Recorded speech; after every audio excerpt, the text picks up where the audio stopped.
So now let's look at a a trigonometric example, where the right-hand side is some linear combination of a sine and a cosine function that are of the same type, meaning they have the same frequency. In this case, 3 is the frequency, so sine of 3x.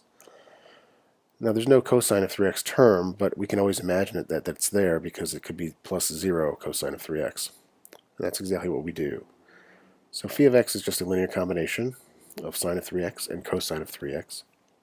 So we choose yp to be of the same type of linear combination. We just don't know what the constants are, a and b. We have to determine them. So when we differentiate our y sub p, we need the first and second derivatives. Notice that both of them are also linear combinations of the sine of 3x and the cosine of 3x. They're just different linear combinations. So when we add y double prime minus 5y prime plus y, where y is going to be our y sub p, and we group all the like terms together, we're just going to get another linear combination of sine of 3x and cosine of 3x. And the algebra just simplifies to giving us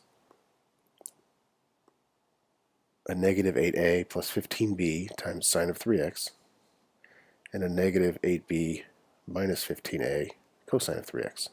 So this is our L of y of p right here. So all we have to do is then set this equal to our phi of x.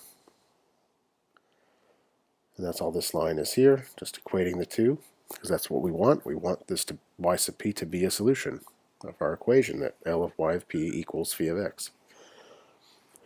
Then we just have to match up the coefficients. The sine terms have to have the same coefficients and the cosine terms. So what that means is the negative 8a plus 15b has to be equal to 1, and the negative 15b minus 15a has to be 0.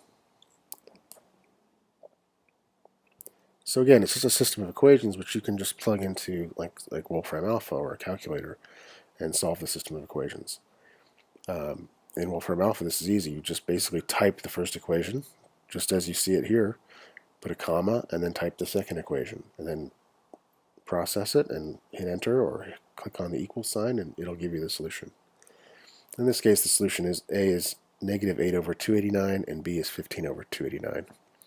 So we just plug those into our guess, the general form. Remember, our general form was just y sub p equals this, so we just plug in those numbers for a and b, and that tells us what the particular solution actually is. So we get negative 8 sine of 3x divided by 289, and then 15 cosine of 3x divided by 289. So that's our solution.